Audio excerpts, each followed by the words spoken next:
Hello everyone, स्वागत है आप सभी का सुदेश क्लासेस में।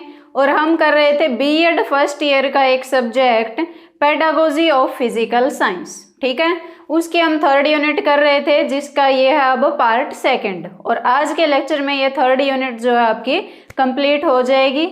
बाकी अपनी अपनी यूनिवर्सिटी के हिसाब से आप देख लेना, कोई एक आध टॉपिक आपका रहता है तो आप उसको कवर कर लेना। ठीक है, और पहली वाली वीडियो का लिंक आपको मिल जाएगा आई बटन में। अगर आपने पहली वीडियो नहीं देखी है तो पहले उसको जरूर देखें, देन आप ये सेकंड लेक्चर देखें। तो फर्स्ट वीडियो में हम देख चुके हैं कि पेडागोजिकल एनालिसिस क्या होता है। आज हम देखेंगे the role played by the pedagogy in teachers teaching. ठीक है, कि एक टीचर के टीचिंग में जो है ये पेडागोजी कैसे हेल्प करती है। जैसे कि मान लो यही क्वेश्चन आपसे कई तरीकों में पूछा जा सकता है कि एक साइंस टीचर के टीचिंग में पेडागोजी का रोल बताओ, मैथमेटिक्स के टीचिंग में, अगर मान लो ये साइंस का सब्जेक्ट है अपना तो फिजिकल साइंस टीचर का ही पूछेंगे। ठीक है, मैथमेटिक्स के पेपर में भी आ सकता है ये, तो किसी भी एग्जाम में आ सकता है, किसी भी तरीके से पूछा जा सकता है कि एक टीचर को कैसे हेल्प करती है पेडागोजी उनको टीचिंग में। ठीक है, तो उनके हम पार्ट्स देखेंगे। तो इसमें अगर आपके ये ज़्यादा नंबर में आता है या 4 नंबर में आता है, आप उसके हिसाब से इसको छोटा या बड़ा करना तो आपको आना चाहिए। ये पहले आप लिख देना अगर ज़्यादा नंबर में आता है कि पेडागोजिकल एनालिसिस क्या होता है, उसके हमने 4 स्टेप देखे हैं, उसका एक फ्लो चार्ट भी देखा था। उसके बाद लिख देना role played in teachers teaching. ठीक है, तो देखते हैं हम अपने पॉइंट्स देखते हैं वन बाय वन। क्या है? First, improve quality of teaching. Quality of teaching में इम्प्रूवमेंट होती है, तो ये तो ऑब्वियस बात है, क्वालिटी ऑफ टीचिंग में तो इम्प्रूवमेंट होएगी ही। वो कैसे? एक तो आप ऐसे ही मान लो आपने कुछ तैयारी नहीं की है, जैसे कि मान लो अभी तक आपको टीचिंग का कोई एक्सपीरियंस नहीं है। अगर एक्सपीरियंस हो तब भी एक अलग बात होती है कि अगर हमने तैयारी नहीं भी कर रखी है तो पिछले साल हमने वो सेम टॉपिक पढ़ाए हुए हैं तो हम उसके हिसाब से हम पढ़ा सकते हैं। ठीक है, अगर अब मान लो आप बिल्कुल फ्रेशर हो, आपको कोई टॉपिक दे दिया जाए 8वीं क्लास का, आपने वो 8वीं क्लास में ही पढ़ा था और अब आप 8वीं क्लास का पढ़ाने जा रहे हो, आपका बस थोड़ा बहुत टॉपिक का आइडिया, आपने कोई तैयारी नहीं की कि कैसे पढ़ाना है, तो आप उसमें थोड़ा बहुत सा ऐसे फ्लो में नहीं जाएंगे, आपके टॉपिक स्मूथ नहीं जाएगी टीचिंग। एक टीचर के टीचिंग की खास बात क्या होती है कि टीचिंग जो है बिल्कुल स्मूथ जानी चाहिए। ठीक है, एज स्मूथ एज पॉसिबल, कि ऐसे टॉपिक जो है ना एक के बाद एक ऐसे आने चाहिए कि बच्चों को पता ही ना चले कि पीरियड कब हो गया। बेल हो जाए ना तो बच्चे कहें बेल हो गई, एक टॉपिक हो रही है तो समझा ही दो आप, तो ऐसे जैसे कि बातें कर रहे हूँ, ऐसे फ्लो में जानी चाहिए टीचिंग। तो टीचिंग क्या एक बिल्कुल स्मूथ होनी चाहिए, दूसरी क्या मैक्सिमम आउटकम आनी चाहिए। तो उन सब को अचीव करने के लिए पेडागोजी कैसे हेल्प करती है? फर्स्ट क्या है? क्वालिटी इंप्रूव होती है, quality of teaching. Quality of teaching improve तो होएगी, एक तो आप सीधा ही मुंह उठा के पढ़ाने चल दिए, एक आपने पहले बहुत सारी तैयारी कर रखी है कि कैसे पढ़ाना है, क्या टेस्ट लेना है, क्या टारगेट, आपको सब पता है। ठीक है, कितने टाइम में क्या कवर करना है, तो उससे क्वालिटी टीचिंग तो इम्प्रूव होएगी ही। ठीक है, तो आप इसमें लिख सकते हो if a well thought pedagogy is implemented. अगर एक बढ़िया सी पेडागोजी, सोची समझी पेडागोजी को इम्प्लीमेंट किया जाए in the classrooms, the quality of education can show a drastic improvement. बहुत ज़्यादा इम्प्रूवमेंट हो सकती है क्वालिटी ऑफ एजुकेशन में। ठीक है, और इसमें आप 2-3 लाइनें और ऐड कर लेना चाहे, जितने मार्क्स का आपका क्वेश्चन है उसके हिसाब से। मैंने इनकी एक्सप्लेनेशन में ये 2-2 लाइनें ही लिखी है। ठीक है, बाकी आप इनके ये हेडिंग्स ध्यान रखना, बस ज़्यादातर हेडिंग्स पे फोकस रखो। ठीक है, इनमें और क्या लिख सकते हो कि it will help the students to easily understand the concept which makes the future of the country. कुछ भी मतलब ऐसे बिल्कुल अंटसेंट भी नहीं मारना, लेकिन थोड़ा बहुत उससे रिलेटेड उसमें 1-2 लाइनें और लिख देना। नेक्स्ट पॉइंट क्या है अपना? नेक्स्ट हेडिंग क्या है? Students can follow their ways of learning. अब हर एक स्टूडेंट का अपना अपना तरीका होता है अंडरस्टैंडिंग का, उनकी अपनी अपनी एक समझ होती है, तो उस चीज़ को स्टूडेंट्स जो है फॉलो कर सकते हैं। ठीक है, a well thought pedagogy can help students to grasp education in various ways. एक बढ़िया सोची समझी पेडागोजी से बच्चों को अलग अलग अपने अपने तरीके से एजुकेशन को मतलब ग्रेस्प, उनको ग्रहण करने की एबिलिटी जो है बढ़ जाएगी। ठीक है, नेक्स्ट क्या है? Convenient learning approach for all. लगभग सबके लिए ये जो लर्निंग अप्रोच होती है ये कन्वीनियंट होगी, अगर मतलब सोच समझ के पढ़ा रहे हो, आपको पता है आपकी क्लास में किस टाइप के स्टूडेंट हैं, कैसा उनका थिंकिंग प्रोसेस है, पहले बच्चों को भी समझना होता है, उसके हिसाब से हम पेडागोजी बनाते हैं। ऐसा अपने आप से हवा में नहीं बना सकते, ठीक है। रिक्वायरमेंट के हिसाब से हमें प्लान बनाना होता है कि किस लेवल का हमें पढ़ाना पड़ेगा। कई बार मान लो बच्चे होते हैं, मान लो 8th क्लास के बच्चों को पढ़ा रहे हो, बच्चे बहुत अच्छा परफॉर्म कर रहे हैं, तो आप चाहोगे कि थोड़ा सा एक लेवल अप करवा दिया जाए बच्चों को, क्योंकि वो कर पा रहे हैं, ठीक है। अगर मान लो जैसे कि फोर्स एंड प्रेशर वाला ही टॉपिक है, उसमें आप कोशिश करोगे कुछ न्यूमेरिकल्स बता दिए जाएं, जैसे साउंड वाला चैप्टर पढ़ाओगे तो फ्रीक्वेंसी क्या होती है, वेवलेंथ क्या होती है, अगर बच्चों को समझ आ रहा है तो आप वो सारी चीज़ें उनको कवर करवाने की कोशिश करोगे। दूसरी चीज़ क्या है कि अगर मान लो बच्चों का लेवल कम है तो आप ऐसा करोगे कि हाँ बस इनके ठीक ठाक नंबर आ जाएं, जैसे तैसे करके इनको ऐसा पढ़ा दें हम, तो बच्चों का भी लेवल देखा जाता है, उसके हिसाब से हम पेडागोजी बनाते हैं, ठीक है। तो इससे फिर क्या होता है, convenient learning approach for all, लगभग सबके लिए कन्वीनियंट सी लर्निंग अप्रोच होती है ये। Student will special needs require different ways of learning and teaching in the institute.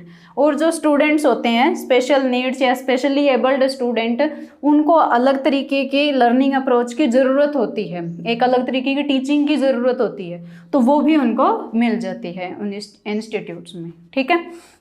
Next देखो क्या है, इम्प्रूवमेंट टीचर स्टूडेंट कम्युनिकेशन।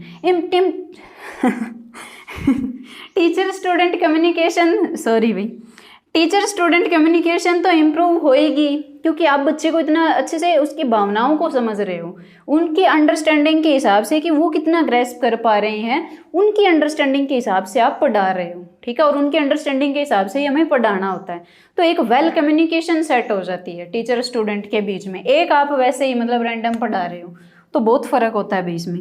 आप कभी पढ़ाओगे, टीच करोगे तो आपको पता भी चलेगा, महसूस भी होगी ये चीज़ें। क्या है, the teacher understands the student in a better way, एक अच्छे तरीके से समझता है टीचर। एक तो फ़र्क तो होता ही है, एक तो आप स्कूल में बस देख कर आ गए, एक आप घर आकर भी एनालाइज कर रहे हो, ठीक है, सोच रहे हो उसके बारे में थोड़ी देर कि हाँ इस बच्चे को कैसे पढ़ाया जाए, या फिर इस क्लासरूम में कैसी अप्रोच मैं यूज़ करूँ कि ज़्यादा से ज़्यादा आउटकम मिल सके, बच्चे भी कंफर्टेबल रह सकें, तो वो फ़र्क तो होएगा, ये कम्युनिकेशन तो अच्छी होएगी, ठीक है। तो बेटर अंडरस्टैंडिंग होगी, अच्छे से बच्चों को समझ पाएंगे, which help them to focus on the students weaknesses and guide them. उससे हमें बच्चों की क्या वीकनेस है, क्या कमियां हैं वो पता चलेगी, और उनको हम अच्छे से गाइड कर पाएंगे, ठीक है। 2 पॉइंट और रह गए इसके, चलो नेक्स्ट स्लाइड में वो भी देख लेते हैं।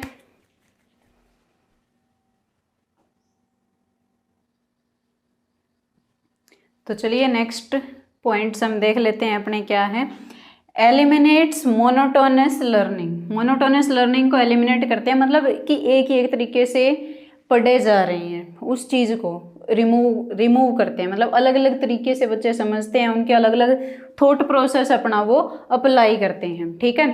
जैसे कि अब टीचिंग अब इतनी आसान भी नहीं है, इतनी मुश्किल भी नहीं है, ये एक मतलब बहुत ही पीसफुल एक्सपीरियंस है। अगर आपने मतलब एक टीचिंग टारगेट को अचीव कर लिया तो that is victory for you, ठीक है।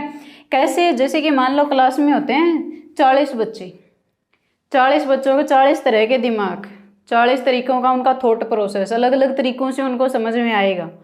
लेकिन टीचर एक अब 40 तरीक़ों से तो नहीं पढ़ा सकता ना, क्योंकि अब 40 तरीक़ों से पढ़ाने बैठे सिलेबस कब पूरा होगा, एक ही चैप्टर पूरा हो पाएगा पूरे साल में, है ना। तो अब एक टीचर अपने एक तरीके से पढ़ाता है, एक ऐसा कॉमन वे सिलेक्ट करता है कि सबकी भावनाओं का ख्याल रखते हुए उसे पढ़ाना होता है कि सबको समझ में आए, ठीक है। फिर भी अगर एक आध कोई स्टूडेंट रह जाता है तो फिर उसको अलग से टैकल करना होता है, कोई डाउट सेशन के थ्रू या फिर कोई टेस्ट के थ्रू, जैसे भी, ठीक है। तो वही है यहाँ पे एलिमिनेट्स मोनोटोनस लर्निंग, मतलब अलग अलग तरीकों से बच्चे समझते हैं, डिफरेंट वेज जो है इन्वेंट होते हैं, जो आपको पहले से नहीं पता होंगे कि अब तक आपको क्लासरूम में पढ़ाने के बाद कोई एक अलग तरीका मिल जाए, ठीक है। तो देखिए क्या है, it helps the students to think in different ways and move beyond the traditional methods of memorizing and comprehension for learning। मतलब बच्चों को हेल्प मिलती है अलग अलग तरीके से सोचने में, और उनका जो ट्रेडिशनल तरीका होता है कि याद रखनी है सारी चीज़ें, उससे थोड़ा सा अलग सोच पाते हैं वो। It invokes complex process of learning among students such as analyzing, creative thinking and evaluation। अलग अलग तरीके जो है लर्निंग के बच्चों में जागरूक होते हैं, ठीक है। बच्चे अलग अलग तरीके सीखते हैं, कौन, जैसे कि analysing, creative thinking and evaluation. Next क्या है, अनकरेज कोऑपरेटिव लर्निंग एनवायरनमेंट, मतलब सब एक साथ मिलजुल के पढ़ते हैं, एक साथ मिलजुल के कोई टास्क कंप्लीट करते हैं, क्योंकि अलग अलग एक्टिविटीज से उनको पढ़ाया जा रहा है, वो भी हम आगे देखेंगे। The implementation of pedagogy in education encourages the students to work together, completing a task and to learn together। ये मतलब एक बढ़िया पेडागोजी अगर इम्प्लीमेंट की जाए तो वो बच्चों को इनकरेज करती है कि एक साथ काम करना है और एक टास्क को पूरा करना है और फिर एक साथ ही उनकी लर्निंग करनी है। ठीक है, तो चलिए अब नेक्स्ट टॉपिक देख लेते हैं अपना क्या है। तो चलिए देख लेते हैं अपना नेक्स्ट टॉपिक क्या है। Development of demonstration experiments. सबसे पहले जान लेते हैं डेमोन्स्ट्रेशन एक्सपेरिमेंट्स मतलब कि एक्सपेरिमेंट्स परफॉर्म करके दिखाना क्लास में। ठीक है, शो करके दिखाना है, एक्सपेरिमेंट्स को परफॉर्म करना, डेमोन्स्ट्रेशन करना मतलब उनकी प्रदर्शनी करना एक्सपेरिमेंट्स की। तो डेवलपमेंट क्यों ज़रूरी है, या फिर इसमें आपसे क्वेश्चन कैसे भी आ सकता है कि साइंस के टीचर को डेमोन्स्ट्रेशन ऑफ एक्सपेरिमेंट क्यों ज़रूरी है। तो अब वैसे देखा जाए तो अब एसएस के टीचर थोड़ा ना तुम्हें इतिहास दोहरा कर दिखाएंगे, साइंस के टीचर को ज़रूरत पड़ती है एक्सपेरिमेंट से शो करने की, तो है ना। तो क्यों ज़रूरत है, कुछ नीड्स और पर्पस लिखे हमने कि इस तरीके से हमें ज़रूरत है। बाकी एक एग्जाम्पल से मैं आपको बताऊंगी, आपसे उससे आपको क्लियर हो ही जाएगा कि क्यों ज़रूरत है। जैसे कि हम एक्सपेरिमेंट्स अगर करते हैं तो वो विजुअल हो गया कि बच्चे देख कर कुछ सीख रहे हैं, और हमें, आपको भी पता होगा कि सुनी सुनाई बातें हमें बहुत कम याद रहती हैं, जबकि जो हमने देखा है वो हमें ज़्यादा याद रहता है। जैसे कि मान लो किसी की शक्ल देख ली, किसी से हम बहुत दिनों बाद मिलें तो शक्ल देखकर तो ऐसे लगेगा हाँ जानी पहचानी सी शक्ल है, लेकिन नाम याद नहीं आ रहा होगा कि कौन है ना, नाम क्या है उसका। तो जो देखते हैं हम वो हमारे ज़्यादा टाइम तक हमारे दिमाग में रहता है, हमें याद रहता है। फॉर एग्जाम्पल अगर मान लो अभी मैं आपको कोई मूवी की स्क्रिप्ट बताऊँ जो आपने अभी तक देखी नहीं है, मूवी एक नई मूवी है मान लो, और मैं आपको उसके पूरी डिटेल बताऊं कि ऐसे हीरो बस में आया, फिर वो एक सब्जी मंडी में उतरा, वहाँ पर गुंडों ने उस पर अटैक कर दिया, हीरो ने एक को ऐसे मुक्का मारा, उसकी गर्दन ऐसे टेढ़ी हो गई। मैं आपको पूरी स्टोरी बता रही हूँ बैठाकर, ठीक है, फिल्म देख नहीं रहे हो आप, जस्ट मैं आपको एक स्टोरी बता रही हूँ। 2 दिन बाद मैं आपसे पूछूं, आपके बीच बीच में से पॉइंट जो है गायब हो चुके होंगे, आपको एक ओवरफ्लो सा याद हो सकता है स्टोरी का कि क्या बताया था, वरना असल में हो सकता है आपने सुनी भी ना हो ढंग से। ठीक है, एक दूसरी चीज़ में उसी मूवी के लिए आपको कहूँ चलो थिएटर में चलते हैं, मूवी देख कर आते हैं, ठीक है, और वही सेम मूवी हमने थिएटर में बैठ कर देखी है, तब आपको भी पूरे सारे डायलॉग्स याद होंगे कि उसके बाद ऐसे मुक्का मारा था, ऐसे गर्दन टेढ़ी नहीं हुई थी, ऐसे गर्दन टेढ़ी हुई थी, और वो फिर ये कच्ची सी दीवार थी, दीवार पर गिरा जाकर दीवार टूट गई, एक ईंट उसके सिर में लगते लगते बच गई।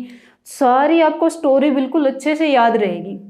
क्यों? क्योंकि आपने वो देखी है, ठीक है, विजुअल है वो।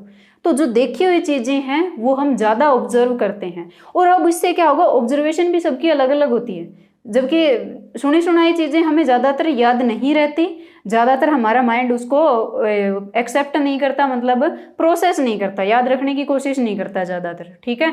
और देखी हुई चीज़ें हमें जल्दी याद रह जाती हैं और जल्दी समझ में आती है, और समझने का तरीका भी सबका अलग अलग होता है। जैसे कि कोई तो ये ऑब्जर्व कर रहा होगा कि मुक्का उसने ऐसे मारा, उसकी गर्दन ऐसे टेढ़ी हो गई, कोई ऐसे देख रहा होगा ये उछल के मुक्का मारा था भाई, है ना। तो सबका एक ऑब्जर्वेशन का एक तरीका है, अलग अलग तरीके से सब ऑब्जर्व कर रहे हैं। अब जब आप एक्सपेरिमेंट करके दिखाओगे ऐसे ही, तो क्लास में 40 बच्चे होंगे, 40 के अलग अलग ऑब्जर्वेशन के तरीके हैं, अलग अलग। फिर वो आपको, आप जब उनसे क्वेश्चन सुनोगे, उनके टेस्ट वगैरह लोगे, उनसे कुछ पूछोगे, तो आपको भी अलग अलग तरीके जानने को मिलेंगे। हो सकता कोई पॉइंट ऐसा बताएं बच्चे जो आपने भी नोट ना किया हो कभी, फिर उन सब का निचोड़ आप क्लास को बताते हो, तो उससे आपने भी बहुत कुछ सीखा, बच्चों ने भी बहुत कुछ सीखा। तो इसलिए डेमोन्स्ट्रेशन ऑफ एक्सपेरिमेंट्स ज़रूरी है, एक्सपेरिमेंट्स करवाने चाहिए ताकि वो लॉन्ग टर्म तक बच्चे को याद रहे। अब जैसे कि मूवी होगी, अगर मूवी देख के आए हो ना, 2 साल बाद भी याद रह जाएगी, तीसरे साल में हो सकता है थोड़ी बहुत ब्लर हो जाए वो यादें, इतनी ज़्यादा याद ना रहे। अब कहोगे ये क्या था, भूल कैसे रहे, तो वो भी एक प्रोसेस है भाई, इतना सारा भेजे में रखोगे तो फट जाएगा ये, ठीक है। तो भूलना भी ये ज़रूरी होता है, एक टाइम के बाद भूल भी जाना चाहिए चीज़ों को। तो चलो देखते हैं अब डेमोन्स्ट्रेशन ऑफ एक्सपेरिमेंट की नीड क्या है, क्या ज़रूरत है, क्या इसके पर्पज़ हैं, ठीक है। तो first point is it assist in appropriate understanding and grasping of the facts. एक एप्रोप्रिएट अंडरस्टैंडिंग होती है, फैक्ट्स जो होते हैं इजीली ग्रेस्प कर पाते हैं, इजीली कैच कर पाते हैं बच्चे।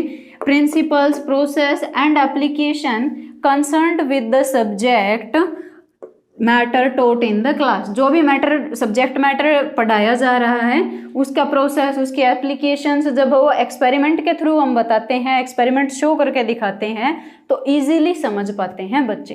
ठीक है, जैसे कि अब बच्चों को बोल देते हैं ना कि मूवी के तो सारे डायलॉग याद रह जाते हैं, क्लास में क्या पढ़ाया वो तुम्हें याद ही नहीं है, तो बच्चे की क्या गलती है भाई, उसमें विजुअल है वो याद रह जाते हैं, उनका तरीका है रिप्रेजेंट करने का, तो वो अच्छे से रिप्रेजेंट कर रहे हैं। अगर हम भी अच्छे से रिप्रेजेंटेशन करेंगे तो क्लास में पढ़ाया हुआ भी उनको एक मूवी की तरह याद रह सकता है।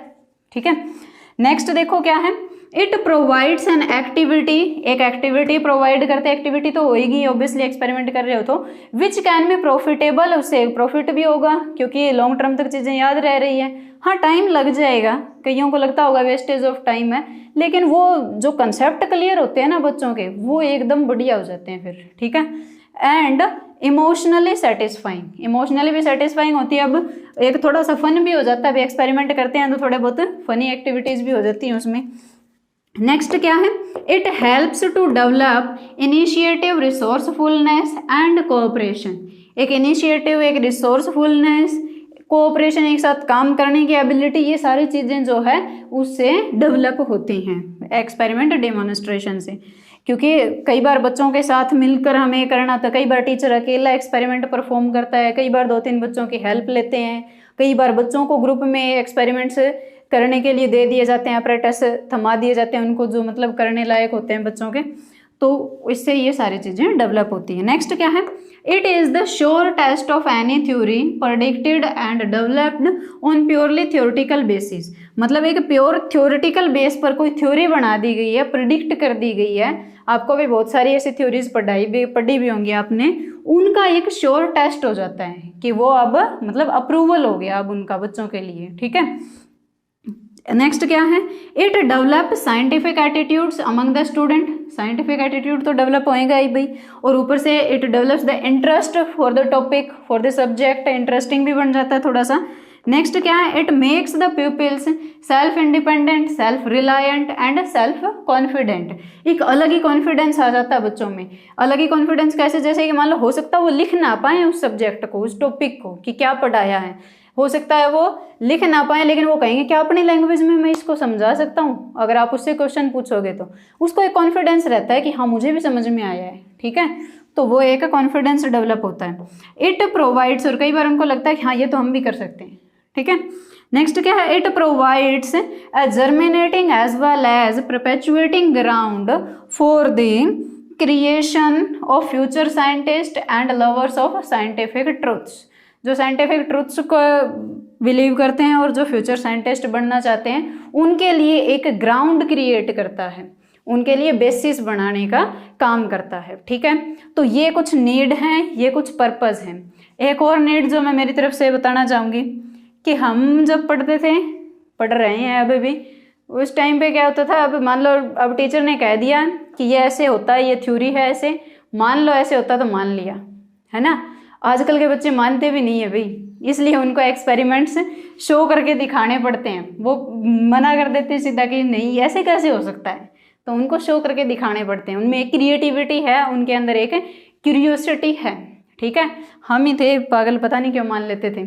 ठीक है, तो चलिए नेक्स्ट अब हम देखते हैं इसके स्टेप्स कि डेमोन्स्ट्रेशन एक्सपेरिमेंट, जैसे कि हम पढ़ाने के लिए कोई भी टॉपिक का कंटेंट एनालिसिस करते हैं, ऑब्जेक्टिव तैयार करते हैं, फिर उसके हम टीचिंग मेथड्स अप्लाई करते हैं, फिर उसमें टेस्ट लेते हैं, हम इवैल्यूएशन करते हैं, तो वैसे ही एक्सपेरिमेंट डेमोन्स्ट्रेशन की क्या क्या स्टेप्स रहते हैं वो भी हम जल्दी से देख लेते हैं। तो चलिए देख लेते हैं स्टेप्स क्या क्या है। पहला स्टेप है हमारा प्रिपरेशन फॉर डेमोन्स्ट्रेशन एक्सपेरिमेंट। सबसे पहले आपको तैयारी करनी होगी जो भी एक्सपेरिमेंट आप शो करने जा रहे हो, डेमोन्स्ट्रेट करने जा रहे हो। ठीक है, अब तैयारी की क्यों ज़रूरत पड़ती है। अब मान लो आप लोग गए वो पेंडुलम वाला एक्सपेरिमेंट करने में, ठीक है, और वो वैसे छोड़ा, आपने प्रैक्टिस कर नहीं रखी थी, थोड़ा सा हिल गए आप, ये बजा आपके नाक पे आके वो पेंडुलम, हैं, फिर बच्चे कहेंगे हैं करवा ली बेइज्जती, बेइज्जती और हो जाएगी क्लास में अगर रिहर्सल नहीं करके देखी आपने तो। मान लो अगर कोई केमिस्ट्री का एक्सपेरिमेंट है, आप गए, बच्चों को भी ले गए साथ में एक्सपेरिमेंट करवाने के लिए, केमिकल्स मिक्स कर दिए उल्टे सीधे, ब्लास्ट हो गया, अब बाहर आ रहे हो सारे कड़ा मुँह करवा के, ठीक है कड़ा मुँह हो रखा है सबका। तो वो चीज़ें उनसे बचने के लिए भले साइंस पे भरोसा रखो कि हाँ साइंस जो कह रही है वो सही होगा, लेकिन एक बार रिहर्सल ज़रूरी होती है, प्रिपरेशन करना एक्सपेरिमेंट की ज़रूरी है, ठीक है। जितने भी आपको यूट्यूब पे टीचर्स मिल जाएंगे या फिर बाकी टीचर्स भी, जो भी अगर क्लास में कोई एक्सपेरिमेंट, अगर किसी टीचर को एक्सपीरियंस है ना, वो पिछले 4-5 सालों से ऐसा करते आ रहे हैं, तो वो तो चलो उनको तो रिहर्सल की ज़रूरत नहीं पड़ेगी क्योंकि वो तो कर ही रहे हैं, ठीक है। लेकिन जो फ्रेशर टीचर होंगे वो लगभग क्या है, सारे टीचर चाहे कितना ही विश्वास हो साइंस पे, एक बार घर पे तैयारी करके ज़रूर आएंगे। तैयारी करने का मतलब सिर्फ ये नहीं है कि सिर्फ रिहर्सल करना, और भी बहुत सारी चीज़ें आती है, वो देखेंगे आगे। नेक्स्ट फिर क्या है, प्रेजेंटेशन ऑफ डेमोन्स्ट्रेशन एक्सपेरिमेंट। तैयारी कर ली, प्रिपरेशन कर ली एक्सपेरिमेंट के लिए, उसके बाद उसको प्रेजेंट करना है क्लास में, ठीक है, तो वो प्रेजेंटेशन आ जाएगी। उसके बाद follow up of the demonstration experiment, कि अब आपने एक्सपेरिमेंट करवा दिया, उसके बाद की क्या एक्टिविटीज़ रहने वाली है, ठीक है। तो सबसे पहले हम देख लेते हैं प्रेजेंटेशन फॉर डेमोन्स्ट्रेशन एक्सपेरिमेंट। तो मैंने यहाँ पर लिखा नहीं है, सीधे उसके पॉइंट्स लिख दिए। इसमें आप लोग लिख लेना, it is the first step of demonstration experiment, ये ज़रूरी है, और following points should be keep in mind during the present preparation for the experiment. तो किन किन बातों का ध्यान रखना चाहिए, मैंने सिर्फ वो बातें लिखी है यहाँ पे, ठीक है। वो बीच में की जो थ्योरी है वो आप लोग अपने आप से बना लेना कुछ भी। क्या है, सब्जेक्ट मैटर। एक सब्जेक्ट मैटर आपको पता होना चाहिए कि हम क्या पढ़ा रहे हैं। मान लो आप केमिस्ट्री पढ़ाते हो, केमिकल्स का कोई एक्सपेरिमेंट करवाना था और आप क्लास में बोल रहे हो ये देखो बच्चे पंखा चल रहा है, इलेक्ट्रिकल एनर्जी मैकेनिकल एनर्जी में चेंज हो रही है, हो गया एक्सपेरिमेंट, ठीक है। तो ये नहीं होना चाहिए, आपको सब्जेक्ट मैटर पता होना चाहिए कि किस टॉपिक पे हमें एक्सपेरिमेंट तैयार करना है, ठीक है। ऐसे नहीं है कि कोई भी बस एक्सपेरिमेंट करवाना है कुछ भी करवा दें, ऐसा नहीं होना चाहिए, एक आपको टॉपिक पता होना चाहिए। नेक्स्ट क्या है, lesson notes which includes the types of question to be asked. आपके पास लेसन नोट्स होने चाहिए या फिर आपके चैप्टर की जानकारी होनी चाहिए। आपको मतलब पता होना चाहिए किस किस टाइप के क्वेश्चंस उसमें से पूछे जा सकते हैं। हो सकता है आप एक्सपेरिमेंट करवा रहे हो, कोई बच्चा आपसे ऐसा क्वेश्चन पूछ ले जो आपको आता ही नहीं है ना, फिर से करवा ली बेइज्जती। फ्रेशर्स के साथ ऐसे ही होता है लगभग, तो ऐसे बेइज्जती वाल महसूस मत किया करो। अगर ऐसा हो कभी, बच्चों को बोल दो कल बताएंगे या परसों बताएंगे, उनको डांटना भी नहीं है। कई बार तो डांट के भगा देते हैं टीचर्स, है ना, तो होता है ऐसे बहुत सी बार सबके साथ। नेक्स्ट क्या है, rehearsal of the experiment. Experiment की रिहर्सल एक बार कर लेनी चाहिए कि ठीक से हो भी रहा है या नहीं हो रहा। साइंस पे तो विश्वास रखो, लेकिन हो सकता है आपके अप्रेंटिस में थोड़ी बहुत गड़बड़ी हो सकता है आपको, आपने कभी भी किया नहीं है वो एक्सपेरिमेंट, तो हो सकता है आपको भी प्रोसीजर थोड़ा बहुत ना पता हो, ठीक है। तो आप एक बार रिहर्सल करोगे तो आपको उसके बारे में कुछ और जानने को मिलेगा। तो पहली बार जब कर रहे हो तो एक बार रिहर्सल करके जाओ, ठीक है।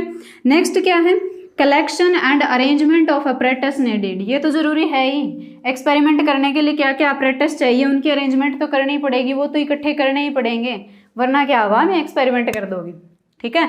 तो ये सारी चीज़ें ज़रूरी है। अब नेक्स्ट देखते हैं हम प्रेजेंटेशन ऑफ डेमोन्स्ट्रेशन एक्सपेरिमेंट की। प्रेजेंटेशन करते टाइम हमें किन किन बातों का ध्यान रखना चाहिए, ठीक है।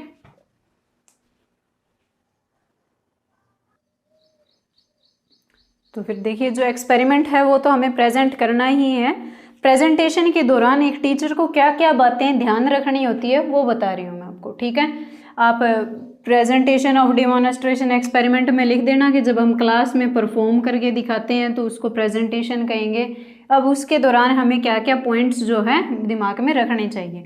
फर्स्ट क्या है, the teachers must ensure that all students of the class should be able to observe the demonstration activities of the teacher। कि क्या एक्टिविटीज़ जो है टीचर डिमोन्स्ट्रेट कर रहे हैं, मतलब क्या एक्टिविटीज़ जो है टीचर शो कर रहे हैं, जो भी एक्सपेरिमेंट कर रहे हैं, कम से कम सभी बच्चों को दिखाई तो देना चाहिए, है ना, ठीक है। तो सबसे पहले टीचर को यही इंश्योर करना चाहिए कि क्या सभी बच्चों को दिखाई दे जाएगा जो भी हम एक्सपेरिमेंट कर रहे हैं, ठीक है। तो एक प्रॉपर प्लेस जो है सिलेक्ट करना चाहिए। नेक्स्ट क्या है, अगर मान लो क्लासरूम में ऐसा नहीं है कि क्लासरूम में मेज नीचे है या फिर उस पर मतलब एक्सपेरिमेंट कर रहे हो तो शो नहीं हो रहा, तो आप लेबोरेटरी में उसको एक्सपेरिमेंट को परफॉर्म करके दिखाओ, जैसे भी हो, लेकिन सबको प्रॉपर ऑब्जर्वेशन होनी चाहिए। नेक्स्ट क्या है, reserve operators should always be kept near the demonstration table. जो ऑपरेटर्स होते हैं उनको डेमोन्स्ट्रेशन टेबल के पास ही रखना चाहिए, मतलब जिस भी टेबल पर हम एक्सपेरिमेंट कर रहे हैं उस टेबल के पास में ही रखना चाहिए। It will save time in collecting apparatus, apparatus को कलेक्ट करने का जो टाइम है वो बच जाएगा। अब एक एक एपरेटस आप दूर से अलमीरा से निकाल कर ला रहे हो तो उसमें टाइम ज़्यादा लग जाएगा, या फिर अगर कोई ब्रेकेज हो गई तो ऑपरेटस को फिर ढूंढने में, नया ऑपरेटस ढूंढने में टाइम लग जाएगा। तो एक एक एडवांस में भी रखना चाहिए, ठीक है, पूरे नहीं मिलते भाई, एडवांस में कहाँ से रखोगे। नेक्स्ट देखो क्या है, the teacher should try to demonstrate experiment along with necessary precautions. जो प्रिकॉशंस होती है कि क्या क्या हमें सावधानियां रखनी है वो साथ साथ में टीचर को बताते रहना चाहिए और खुद भी वो प्रिकॉशंस जो है फॉलो करनी चाहिए, ठीक है, तो वो ध्यान में रखना चाहिए। The teacher should see that the experiments are well spaced throughout the lesson। हाँ, ये एक इम्पोर्टेंट पॉइंट है कि टीचर को ये ध्यान रखना चाहिए कि एक्सपेरिमेंट जो है पूरे लेसन में वेल स्पेस्ड होना चाहिए। वेल स्पेस्ड का मतलब क्या है कि ऐसा ना हो कि आपने चैप्टर शुरू होने से पहले ही उस चैप्टर में जितने भी एक्सपेरिमेंट आ रहे हैं वो सारे एक्सपेरिमेंट करवा दिए, ठीक है, अब उस बच्चों को उनके बारे में पता है ही नहीं, आपने वैसे एक्सपेरिमेंट करवा दिए। या फिर आपने क्या किया कि पहले चैप्टर पूरा कर दिया, लास्ट में सारे एक्सपेरिमेंट इकट्ठे करवा दिए। तो ऐसा रश नहीं होना चाहिए, ठीक है, जहां पर जो एक्सपेरिमेंट आ रहा है, जहां पर जो जरूरत है, बीच में आ रहा है तो बीच में करवा दो, जब भी आप वो टॉपिक पढ़ा रहे हो तब एक्सपेरिमेंट को परफॉर्म करवाना चाहिए। तो इसलिए कहा है कि एक्सपेरिमेंट्स जो है वेल स्पेस्ड होने चाहिए थ्रू आउट द लेसन, ठीक है, रिक्वायरमेंट के हिसाब से आपको एक्सपेरिमेंट करवाने हैं। नेक्स्ट क्या है, the teacher should see that there is active participation of students. मतलब टीचर को ध्यान देना चाहिए कि बच्चे अटेंटिव है या नहीं, उनका अटेंशन स्पैम जो है वो कितना है, कितनी देर तक वो मतलब अटेंटिवली देख रहे हैं, ऑब्जर्व कर रहे हैं, कब वो बोर होने लग गए, वो चीज़ें टीचर को पता होनी चाहिए। ऐसा नहीं होना चाहिए कि एक्सपेरिमेंट आपने पूरा करवा दिया, पूरा लेक्चर करवाया और कोई बच्चा कह रहा है कौन से सब्जेक्ट का क्लास थी, ठीक है, तो ऐसा नहीं होना चाहिए। तो टीचर को देखना चाहिए कि क्या बच्चे जो हैं इस टाइम पे क्या वो एक्सपेरिमेंट के इच्छुक है या नहीं है, क्या उनकी मतलब इच्छा पढ़ने की है या उनकी इच्छा खेलने की तो ज़्यादा ही होती है वैसे। तो उनको एक पहले टॉपिक पे स्विच करना होता है, एक माहौल बनाना होता है कि हाँ आज हम कुछ मैजिक करने वाले हैं, ठीक है, तो एक्टिव पार्टिसिपेशन होना चाहिए बच्चों का, ये टीचर को ध्यान रखना चाहिए। तो चलिए अब देख लेते हैं एक्सपेरिमेंट के बाद की एक्टिविटीज और क्या क्या प्रिकॉशंस रखनी चाहिए।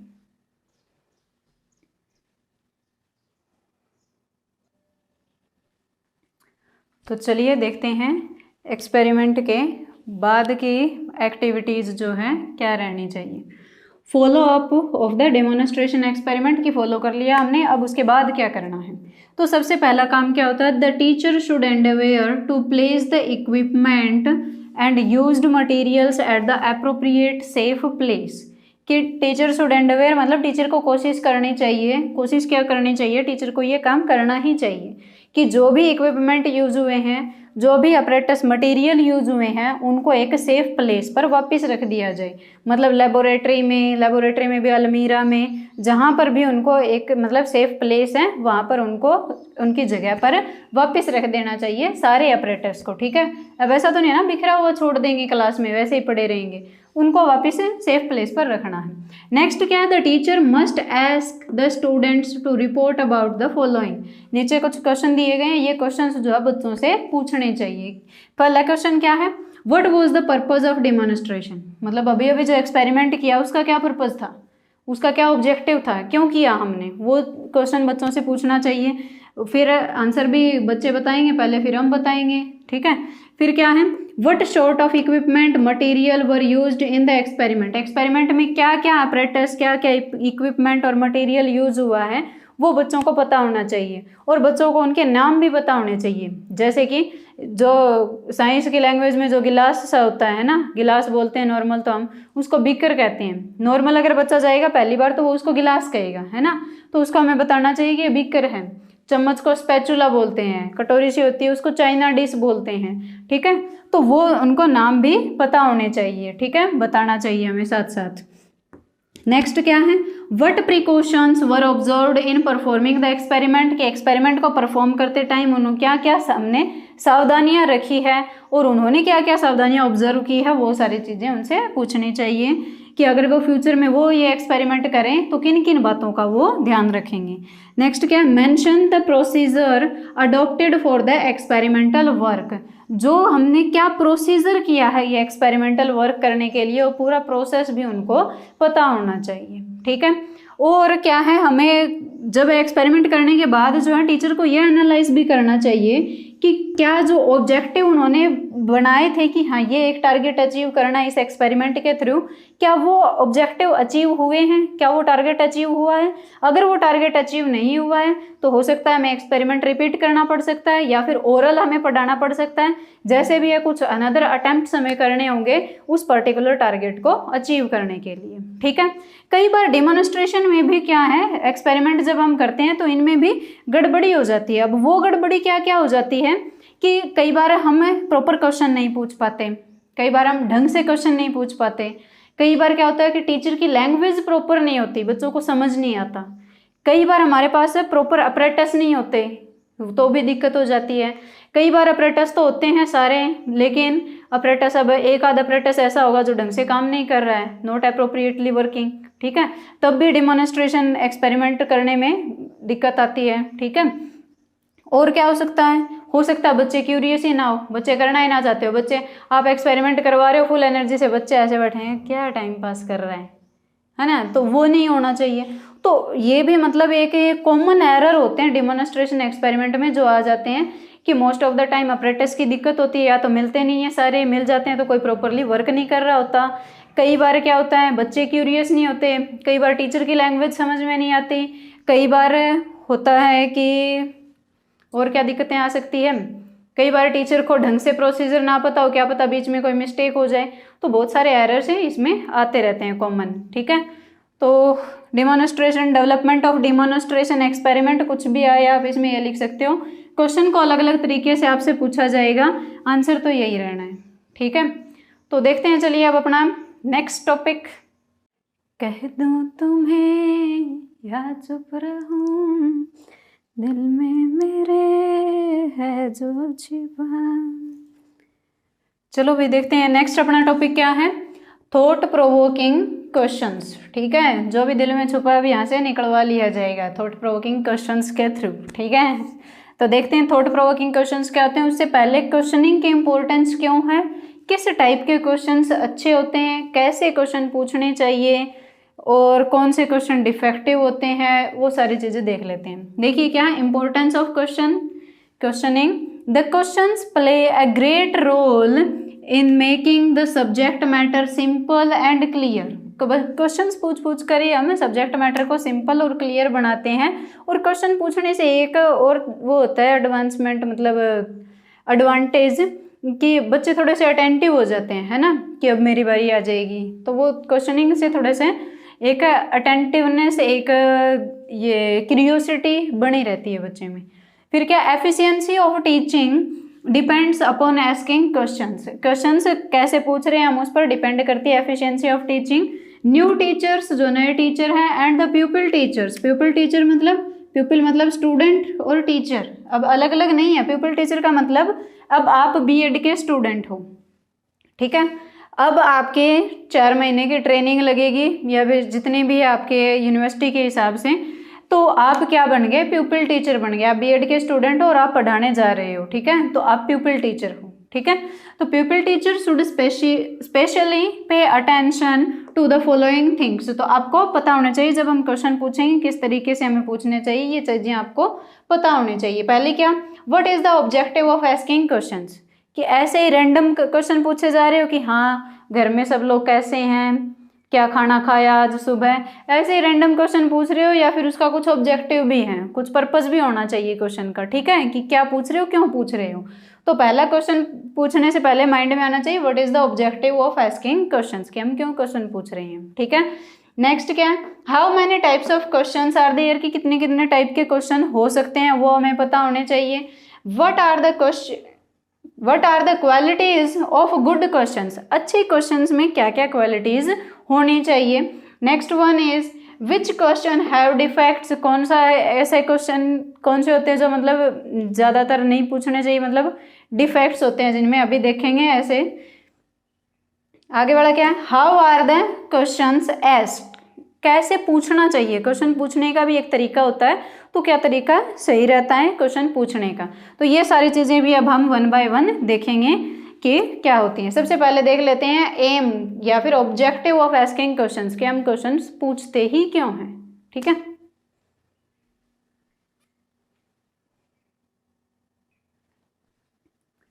तो चलिए देख लेते हैं एम्स ऑफ आस्किंग क्वेश्चंस या फिर ऑब्जेक्टिव ऑफ आस्किंग क्वेश्चंस, कि हम क्वेश्चन क्यों पूछते हैं। सबसे पहले to attract the attention of a students towards the subject matter, कि उसे जो भी हम पढ़ा रहे हैं उसकी तरफ उनकी अटेंशन ग्रैब करने के लिए, उनको उसकी तरफ अट्रैक्ट करने के लिए, अटेंशन बनाए रखने के लिए। जैसे कि मान लो मुझे एसी और डीसी करंट्स के बारे में पढ़ाना है या फिर एसी डीसी मोटर के बारे में पढ़ाना है।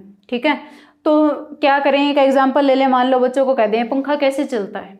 ठीक है, वो बच्चे के मन में अब क्वेश्चन आएगा कि जानना है कि पंखा कैसे चलता है, हर रोज चलाते हैं, ये इलेक्ट्रिकल एनर्जी मैकेनिकल एनर्जी में कन्वर्ट कैसे होती है। फिर उनको कहेंगे ये जानने के लिए अब हमें ये चैप्टर ढंग से रीड करना हो, तो बच्चा उस क्वेश्चन के जवाब को जानने के लिए उसको बहुत मतलब अच्छे से सुनेगा, अटेंशन में रहेगा। ठीक है, तो एक ये पहला पॉइंट हो सकता है कि to grab attention of the students towards the subject matter.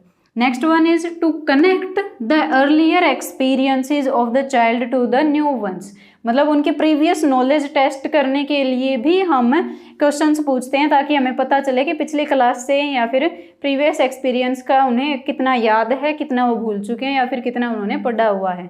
फिर हम उनको मतलब वहाँ से बेस उठाकर नया टॉपिक स्टार्ट करते हैं। तो अर्लियर एक्सपीरियंसेस को नए एक्सपीरियंस से कनेक्ट करने के लिए भी क्वेश्चन पूछते हैं। Next to know the difficulties of the children, कि बच्चे को क्या प्रॉब्लम्स आ रही है, वो हम उससे क्वेश्चन पूछकर ही पता कर सकते हैं कि कहाँ से उसको समझ में नहीं आया, या फिर हम ऐसे क्वेश्चनिंग करेंगे फिर हमें पता चलेगा कि हाँ ये इस पॉइंट में दिक्कत है, इस पॉइंट में दिक्कत है, ये समझ में नहीं आया होगा, वो हमें समझना होता है। अब बच्चे के ऐसे पूछे ना, अच्छा ये समझ में नहीं आया, कहाँ से समझ में नहीं आया, इसमें क्या समझ में नहीं आया, बच्चा ढंग से बता नहीं पाता। हम अपने हिसाब से क्वेश्चन पूछते हैं, उसके हिसाब से हम देखते हैं कि हाँ कहाँ पे दिक्कत है, क्या हमें रिपीट करने की ज़रूरत है। ठीक है, तो बच्चे के डिफ़िकल्टीज मतलब कि क्या कहाँ पे प्रॉब्लम आ रही है वो समझने में आसानी हो जाती है। टू नेक्स्ट क्या है, to arouse interest and curiosity among student, इससे क्या होगा, बच्चों में एक इंटरेस्ट और एक क्यूरियोसिटी बनी रहती है, एक जिज्ञासा रहती है उनमें टॉपिक को पढ़ने की। नेक्स्ट क्या है, to know the knowledge and mental condition of the students, कि फिलहाल उनकी कंडीशन कैसी है। कई बार क्या होता है क्लास में बिल्कुल आलस सा चढ़ जाता है, फिर आप पढ़ाते रहो कुछ भी ढंग से वो सुन ही नहीं रहे हैं, तो मेंटल कंडीशन भी जाननी होती है कि बच्चे कितने ज़्यादा अटेंटिव है, कितने ज़्यादा मतलब ये एनर्जेटिक हैं। तो वो सारी चीज़ें हमें पता करने के लिए क्वेश्चंस हमें पूछने पड़ते हैं। ठीक है, अलग अलग तरीके होते हैं, ये शक्ल देख के भी पता चल जाता है, क्वेश्चन पूछ कर भी पता चल जाता है। नेक्स्ट क्या है, to give direction to the mental achievement of the children, बच्चे ने कितना कुछ समझा है मेंटल लेवल पे, वो किस वे से समझ रहा है, उसको एक डायरेक्शन प्रोवाइड करने के लिए। नेक्स्ट क्या है, to remove the hesitation of students and to give them self confidence. Obvious सी बात है, अब क्लास में बच्चे से क्वेश्चन पूछा जाएगा, वो उसका आंसर बताने की कोशिश करेगा, तो धीरे धीरे उसकी जो हेजिटेशन है वो दूर हो जाएगी और उसमें एक सेल्फ कॉन्फिडेंस जो है बिल्ट हो जाता है। Next, to revise the knowledge that the children have gained, जो भी हमने पढ़ाया है उसको रिवाइज करवाने के लिए भी एक तरीका हो सकता है कि क्वेश्चंस पूछे जाएं। ठीक है, अब इसमें मैंने ये मेन लाइनें लिख दी है, इनके आगे पीछे का मिर्च मसाला आप देख लेना, हैंडल कैसे करोगे। ठीक है, तो चलिए ये टॉपिक अब इतना ही है, नेक्स्ट देखते हैं अपना टॉपिक।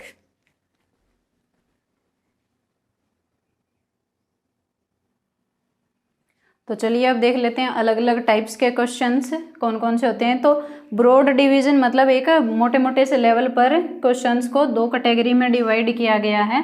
तो देखो, according to first classification given by mister Risk, उसने दो कैटेगरी में क्वेश्चंस को डिवाइड किया कि एक क्वेश्चन होते हैं मेमोरी क्वेश्चंस, दूसरे होते हैं थॉट क्वेश्चंस। दो टाइप में मेनली उन्होंने दो कैटेगरी में इसको डिवाइड किया, क्लासीफाई किया। ठीक है, मेमोरी क्वेश्चन कौन से होंगे, ऑब्वियसली जो आपकी मेमोरी को टेस्ट करें वो होते हैं मेमोरी क्वेश्चंस जैसे कि इसमें पढ़े तो memory questions are those questions which the students answer according to their own memory, अपनी मेमोरी के हिसाब से जिसका आंसर करें बच्चे। Such questions are asked to find out the earlier knowledge of the students and to revise it.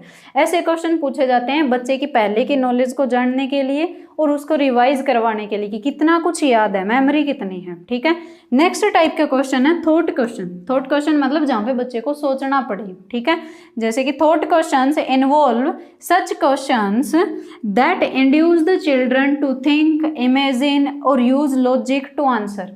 Thought question ऐसे question होते हैं जो बच्चे को मतलब एक पुश करें कि सोचो थोड़ा सा, पहले इमेजिनेशन करो, कुछ लॉजिक लगाओ, फिर आंसर बताओ। ऐसे नहीं कि हम एकदम छटाक से बता देंगे। ठीक है, मेमोरी क्वेश्चंस जो हमें आते होंगे हम एकदम से बता देंगे। थॉट क्वेश्चंस में क्या थोड़ा बहुत सोचना पड़ेगा।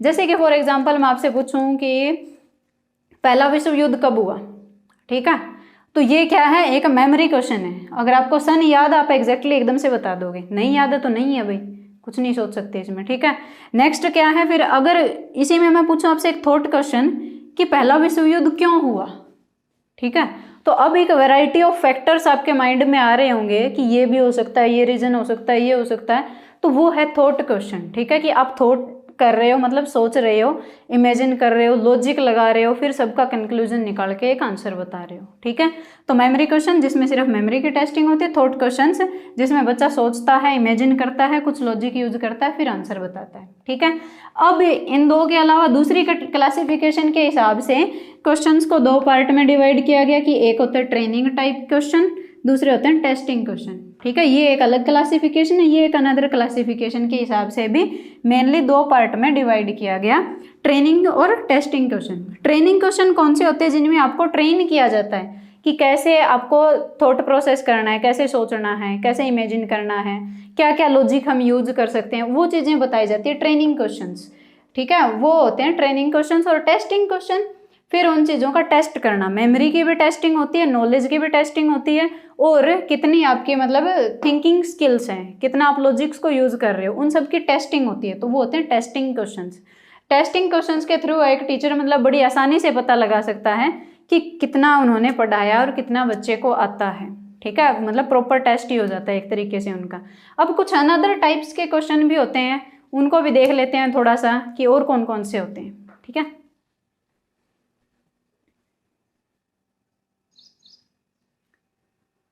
तो चलिए देख लेते हैं अनदर काइंड्स ऑफ क्वेश्चन क्या क्या हो सकते हैं। इंट्रोडक्टरी क्वेश्चन, इंट्रोडक्टरी क्वेश्चंस जो चैप्टर के स्टार्टिंग में पूछे जाए, ठीक है, वो होते हैं इंट्रोडक्टरी क्वेश्चंस। मैंने इन सब की ज़्यादा डिटेल्स नहीं लिखी है क्योंकि मुझे लगता है आप खुद से लिख सकते हो। नेक्स्ट क्या है, डेवलपिंग क्वेश्चंस। डेवलपिंग क्वेश्चंस मतलब जो चैप्टर के इन बिटवीन पूछे जाते हैं। ठीक है, जैसे जैसे चैप्टर प्रोसीड कर रहे हैं वैसे वैसे बीच बीच में क्वेश्चंस पूछे जा रहे हैं, तो वो होते हैं डेवलपिंग क्वेश्चंस। ठीक है, नेक्स्ट क्या है, थॉट प्रोवोकिंग क्वेश्चंस। इसका मैंने प्रॉपर लिखा है क्योंकि यही हमारा टॉपिक भी है, थॉट प्रोवोकिंग क्वेश्चन इंपॉर्टेंट है ये। ठीक है, तो कौन से होते हैं thought provoking questions? Such questions are those questions that give rise to the imagination, logic, decision and that activities their mind and makes them reflect very deeply। ठीक है, जो बच्चे में मतलब इमेजिनेशन को क्रिएट करे, एक लॉजिक लगाने में हेल्प करे, एक डिसीजन मतलब क्रिएट करवाए, ये सारी चीज़ें मतलब मिक्स होकर फिर वो एक जो रिफ्लेक्शन आएगी, मतलब जो आंसर आएगा वो मतलब बहुत सोच समझ के आएगा। ठीक है, फिर क्या है, so the teacher should continue asking questions beginning with the question words why and how. Why और हाउ वर्ड से जो ज़्यादातर क्वेश्चंस मतलब पूछे जाते हैं वो ज़्यादातर कैसे होते हैं, थॉट प्रोवोकिंग क्वेश्चंस होते हैं। नेक्स्ट कौन सा टाइप हो सकता है, प्रॉब्लम क्वेश्चंस। प्रॉब्लम क्वेश्चंस मतलब कुछ भी हमने उनको प्रॉब्लम सोल्व करने के लिए दे दी, अब वो बच्चे उसको सोल्व कर रहे हैं, अपनी पुरानी नॉलेज लगा रहे हैं या फिर अभी अभी जो सीखा है उसके हिसाब से वो उसको सोल्व कर रहे हैं। ठीक है, नेक्स्ट है कंपैरिजन क्वेश्चंस। कंपैरिजन क्वेश्चंस मतलब दो अलग अलग कंडीशंस बच्चों को बता दी जाए, उनमें कंपैरिजन करना दे दिया, तो वो कंपैरिजन क्वेश्चंस हो जाते हैं। कॉम्प्रिहेंशन क्वेश्चंस, ये मतलब बड़े क्वेश्चन जिनमें लगभग टीचर को पूरा आइडिया हो जाता है कि पूरे चैप्टर में कितना आता है बच्चे को। नेक्स्ट है रिकैप्चुलेटरी क्वेश्चंस। ये क्वेश्चन जनरली पूछे जाते हैं रिवाइज करवाने के लिए, टॉपिक्स को दोबारा से रीगेन करवाने के लिए, ठीक है। अनदर टाइप क्वेश्चन के होते हैं कि साइज के बेस पर, कि ऐसे टाइप क्वेश्चन हो गया कि बड़ा लिखना है, शॉर्ट आंसर टाइप क्वेश्चन हो गए छोटे क्वेश्चन, मल्टीपल चॉइस क्वेश्चन हो गए कि उनके आंसर के हिसाब से क्वेश्चन को भी डिवाइड किया जा सकता है अलग अलग पार्ट्स में। तो लॉन्ग ये ऐसे type question, short answer type question, multiple choice question, true false, तो ये भी टाइप्स हैं क्वेश्चन के। नेक्स्ट हम देखते हैं कि अच्छे क्वेश्चंस की क्या क्या क्वालिटी होती है और क्या क्या बैड क्वालिटीज होती है क्वेश्चंस की जो नहीं होने चाहिए, मतलब अच्छे क्वेश्चन नहीं माने जाएंगे वो, ठीक है।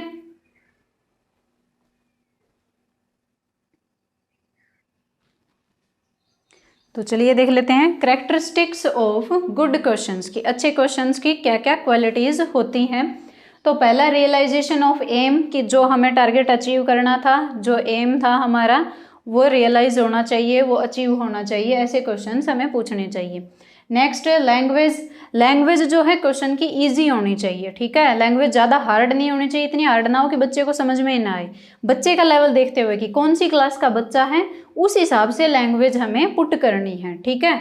अब एक 5वीं क्लास का बच्चा, उससे बिल्कुल हाईफाई इंग्लिश में अगर कुछ पूछ लोगे तो उसको समझ में ही नहीं आएगा ना। तो लैंग्वेज जो है लेवल के हिसाब से होनी चाहिए और ईजी लैंग्वेज होनी चाहिए। नेक्स्ट क्या है, पॉइंटेड क्वेश्चंस, मतलब डायरेक्ट क्वेश्चन होने चाहिए, टू द पॉइंट होने चाहिए, ऐसा नहीं है कि बिल्कुल इररिलेवेंट से हों, ठीक है, जिनको आंसर करना आसान हो जाए, मतलब समझना आसान हो जाए बच्चों के लिए। नेक्स्ट क्या है, थॉट प्रोवोकिंग। थॉट प्रोवोकिंग मतलब बिल्कुल अच्छे से समझा चुके हैं कि इमेजिनेशन करे, उसमें कुछ सोचे, कुछ विचार करे, फिर आंसर करे, कुछ लॉजिक लगाए, ठीक है। नेक्स्ट क्या, ब्रीफ एंड डायरेक्ट क्वेश्चन, छोटे और डायरेक्ट क्वेश्चन होने चाहिए। डिफाइनाइट आंसर, ऐसे क्वेश्चन होने चाहिए जिनके डिफाइनाइट आंसर हो, ऐसा नहीं कि कुछ प्रॉपर आंसर ही नहीं है, हमने रैंडम वैसे ही कुछ पूछ लिया। नेक्स्ट क्या है, प्रॉपर डिस्ट्रीब्यूशन। प्रॉपर डिस्ट्रीब्यूशन मतलब ऐसा ना हो कि एक पर्टिकुलर टॉपिक से तो हम बहुत ज़्यादा क्वेश्चन पूछ रहे हैं और एक टॉपिक से हमने कुछ क्वेश्चन पूछा ही नहीं है। तो प्रॉपर डिस्ट्रीब्यूशन होनी चाहिए क्वेश्चंस की, जितने टॉपिक है उसके हिसाब से बराबर बराबर डिस्ट्रीब्यूटेड होने चाहिए और सिस्टमेटिक होने चाहिए हमारे जो भी क्वेश्चंस हम पूछ रहे हैं। तो ये क्वालिटी होती है, कैरेक्टरिस्टिक्स है गुड क्वेश्चंस की। अब देख लेते हैं डिफेक्टिव फॉर्म्स ऑफ क्वेश्चन, कि किन किन क्वेश्चंस को डिफेक्टिव माना गया है, माना जाता है, मतलब, ठीक है। पहला इको क्वेश्चंस। इको क्वेश्चन मतलब चैप्टर पढ़ाने के जस्ट बाद हमने कुछ क्वेश्चंस पूछ लिए, उसमें क्या है, ना ही तो कोई मेमोरी की टेस्टिंग हुई क्योंकि अभी अभी तो पढ़ाया है, ना ही कोई लॉजिक की टेस्टिंग हो रही है, उसमें हमने जस्ट पढ़ाते ही क्वेश्चन पूछने शुरू कर दिए, तो वो इको क्वेश्चन माने जाएंगे, ठीक है। नेक्स्ट होता है यस और नो टाइप क्वेश्चन, यानी कि ट्रू फॉल्स जो होते हैं। ट्रू फॉल्स में भी क्या होता है कि बच्चा ज़्यादा सोचता नहीं है, जस्ट कई बार तो गैस कर देता है कि यस हो सकता है, नो हो सकता है, दो ही तो आंसर है, एक तो तुक्का लगेगा ही, ठीक है। तो ये भी ज़्यादा, मतलब ज़्यादातर उनकी गैस जो है वो चली जाती है, ठीक है, उसमें ज़्यादा नहीं सोचते। Elliptical questions. इलिप्टिकल क्वेश्चंस भी मतलब जैसे कि फिल इन द ब्लैंक्स होते हैं, तो वहाँ पर बच्चे को एक ही वर्ड याद रखने की ज़रूरत है और उसका आंसर हो जाता है, तो उसमें कुछ ज़्यादा याद रखने की ज़रूरत नहीं पड़ रही है, तो ऐसे क्वेश्चंस को भी अच्छे क्वेश्चन नहीं माना गया है। नेक्स्ट है कॉर्पोरेटिव क्वेश्चंस। कॉर्पोरेटिव मतलब जिसमें कुछ समझ में नहीं आ रहा है कि क्या पूछा है, क्या आंसर करना है, सेंटेंस ही समझ में नहीं आ रहा हो, ठीक है। उससे क्या होता है, बच्चे फ्रस्ट्रेट हो जाते हैं और वो क्वेश्चन तो डेफिनेटली जो है इसमें डिफेक्टिव क्वेश्चंस में आएंगे, ठीक है। नेक्स्ट है रिटोरिकल क्वेश्चंस। रिटोरिकल क्वेश्चंस मतलब जो क्वेश्चंस लगते तो हैं कि इम्पोर्टेंट से हैं लेकिन उनमें ज़्यादा कोई थॉट प्रोवोकिंग नहीं होती। जैसे कि फॉर एग्जांपल अगर पूछा जाए कि पॉपुलेशन को कंट्रोल किया जा सकता है बाय द फैमिली प्लानिंग, ठीक है, कि फैमिली प्लानिंग होनी चाहिए, हर एक मतलब जागरूक होना चाहिए इंसान, उससे पॉपुलेशन को कंट्रोल किया जा सकता है। हाँ, क्वेश्चन इंपॉर्टेंट है, लेकिन इसमें सोचने वाली क्या बात है कि हाँ फैमिली प्लानिंग से कंट्रोल किया जा सकता है, यस, ठीक है। तो थॉट प्रोवोकिंग नहीं था, इंपॉर्टेंट सा लग रहा है बट थॉट प्रोवोकिंग नहीं है, तो उस टाइप के क्वेश्चन होते हैं रिटोरिकल क्वेश्चंस। तो वैसे क्वेश्चंस भी डिफेक्टिव फॉर्म में ही आ जाते हैं। नेक्स्ट है सजेस्टिव क्वेश्चंस। ये वाले क्वेश्चंस जिनमें क्वेश्चन के अंदर ही आंसर का सजेशन दिया होता है, तो ऐसे क्वेश्चंस होते हैं सजेस्टिव क्वेश्चंस। तो उसमें भी बच्चे को ज़्यादा सोचने की ज़रूरत नहीं पड़ती और उनको भी एक डिफेक्टिव फॉर्म में माना गया है। अब इनको मतलब इतना सीरियसली भी मत लेना भाई, जैसे मतलब अगर टीचिंग करने जाओ तो ऐसे बिल्कुल पकड़ के मत बैठना कि ये तो डिफेक्टिव क्वेश्चन है, ठीक है। थोड़ा बहुत फ्लेक्सिबल रहो, क्लास के हिसाब से, सिचुएशन के हिसाब से हैंडल करना पड़ता है। ठीक है, नेक्स्ट देखो क्या है, indefinite, ambiguous and irrelevant question. तो ये तो डेफिनेटली ये डिफेक्टिव क्वेश्चन माने ही जाएंगे जब इनको ही डिफेक्टिव क्वेश्चन माना जा रहा है। नेक्स्ट है questions requiring more than one answers, की एक ही क्वेश्चन में कई बार हम 2-2 क्वेश्चन पूछ लेते हैं। एक मतलब मोर देन वन आंसर आते हैं जिसमें एक से ज़्यादा आंसर हों। एक से ज़्यादा आंसर का मतलब ये नहीं है कि ऑप्शन से एक से ज़्यादा हों, एक ही क्वेश्चन में एक से ज़्यादा क्वेश्चन पूछ लेना कि ये कब हुआ और कैसे हुआ। तो 2 क्वेश्चन हो गए, कब हुआ और कैसे हुआ। ठीक है, तो वो एक ही क्वेश्चन में 2 आंसर आ रहे हैं, तो इस टाइप के क्वेश्चन को भी डिफेक्टिव माना गया है भाई। ठीक है, इसलिए बोल रही हूँ ज़्यादा सीरियसली नहीं लेना, अकॉर्डिंग टू कंडीशन हमें अप्लाई करना पड़ता है। ठीक है, तो चलिए नेक्स्ट टॉपिक देख लेते हैं अब।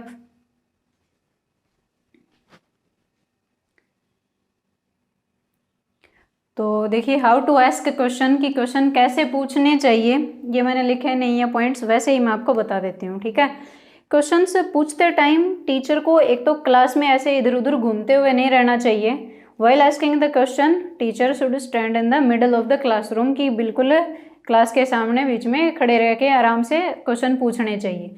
हाँ, जब हम टेस्ट वगैरह दिया होता है हम ऐसे राउंड लगाते रहते हैं क्लास में, लेकिन जब हम क्वेश्चन पूछ रहे हैं तो आराम से सबके सामने खड़े रहिए और क्वेश्चंस पूछते रहिए। ठीक है, और क्वेश्चंस जो है इररिलेवेंट नहीं होने चाहिए, हमारे टॉपिक से रिलेटेड क्वेश्चंस होने चाहिए, ईजी लैंग्वेज होनी चाहिए जिससे कि बच्चों को आसानी से समझ में आ जाए। ठीक है, नेक्स्ट थिंग, आपको ऐसे क्वेश्चन नहीं पूछने चाहिए कि जो बच्चे बार बार पूछ चुके हैं क्लास में। आपको कुछ नए से, कुछ क्रिएटिव से क्वेश्चंस आपको पूछने चाहिए और आपको चीयरफुल रहना चाहिए। क्वेश्चन पूछते टाइम जो है ना, फेस एक्सप्रेशन जो आपके चीयरफुल रहने चाहिए। आप ऐसे गुस्से में रहोगे तो बच्चों का, टीचर के एक्सप्रेशन से बच्चों पे असर आता है। ठीक है, असर आने का मतलब अगर बिल्कुल गुस्से में जाओगे ना तो कुछ 2-4 बेचारे कमज़ोर दिल के बच्चे डर जाते हैं और वो आंसर भूल जाते हैं फिर। ठीक है, तो चेयरफुल रहना चाहिए। जिन बच्चों को मतलब दिक्कत आ रही है आंसर बताने में, जो मतलब हेजिटेट करते हैं, उनको अनकरेज करना चाहिए। ठीक है, क्वेश्चन पूछते टाइम। ठीक है, जब भी हम क्वेश्चन पूछ रहे हैं, बच्चे आंसर बता रहे हैं, तो उनको अनकरेज करना चाहिए। और क्वेश्चन पूछने की एक बढ़िया टोन होनी चाहिए, अच्छी टोन में क्वेश्चन पूछने चाहिए। ऐसा नहीं कि बिल्कुल बोरिंग सा हो रहा है, बच्चों को कुछ समझ ही नहीं आ रहा। और एक वॉइस तो आपकी लाउड होनी ही चाहिए, जब पढ़ा रहे हो तब भी लाउड वॉइस होनी चाहिए और जब क्वेश्चन पूछ रहे हो तब भी लाउड वॉइस होनी चाहिए। और आप मतलब चेयरफुल रहो, ज़्यादा गुस्सा नहीं करना।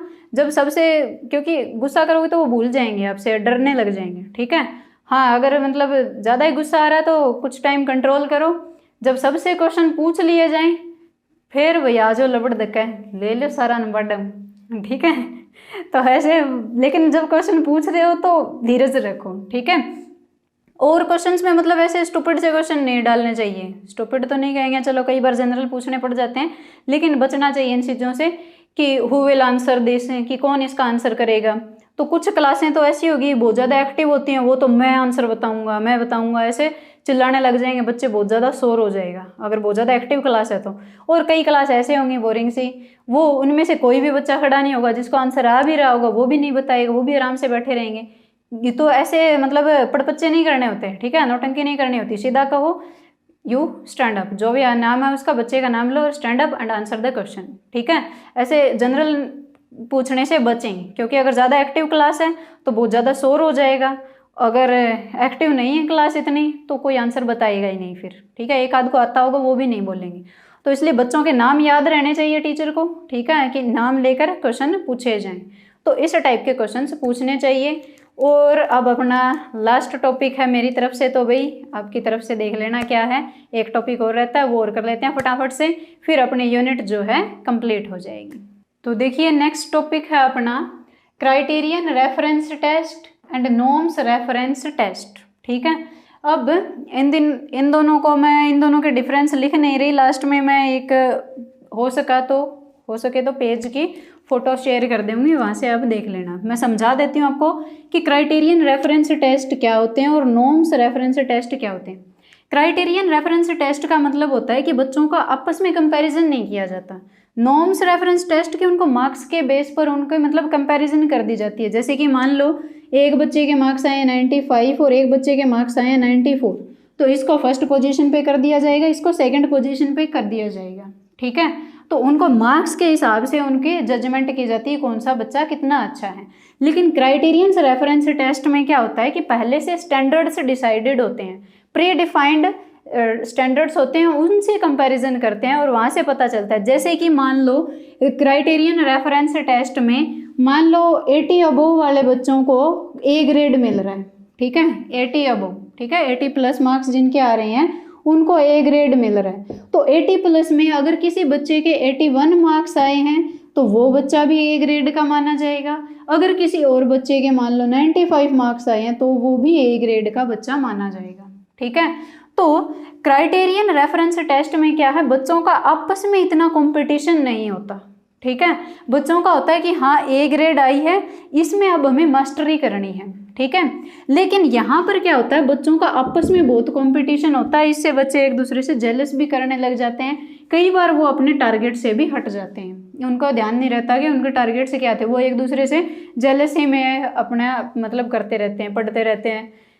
कहीं थोड़ा बहुत अच्छा भी है लेकिन एक मेन जो एम है वो भूल जाते हैं। लेकिन यहाँ पर क्या, बच्चों का आपस में कंपटीशन नहीं है, वो अपने एम की तरफ स्ट्रेट फॉरवर्ड रहते हैं कि हाँ हमें ये करना है, इस लेवल में मास्टरी करनी है, बाकी चाहे कुछ भी करे हमें ये करना है, ठीक है।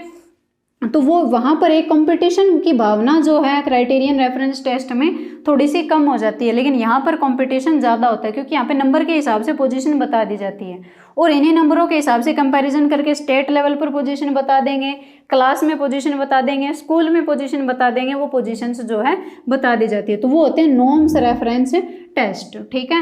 इनमें क्या है, बच्चों का आपस में ही कंपटीशन है, कोई स्टैंडर्ड्स नहीं है। हो सकता है एक क्लास में तो मान लो 94 95 है तो 95 वाला बच्चा फर्स्ट आया है, दूसरी क्लास में हो सकता है सारे बच्चे डल हैं, ज़्यादा इंटेलिजेंट कोई नहीं है, कोई नहीं पढ़ता ज़्यादा, एक के मान लो नंबर आ गए हैं 50, दूसरे के नंबर आ गए 60, तो 60 वाला बच्चा फर्स्ट आ गया, ठीक है। तो यहाँ पर देख रहे हो कंपटीशन है और वो 60 में भी खुश है कि मैं तो फर्स्ट आ गया। तो वो एक स्टैंडर्ड्स नहीं है, बच्चे आपस में ही अपना कंपटीशन देख रहे हैं, आपस में ही उनका कंपटीशन हो रहा है, एक स्टैंडर्ड्स नहीं बनाए हुए हैं, तो इससे उनमें जेलसी की भावना भी आ सकती है, ठीक है।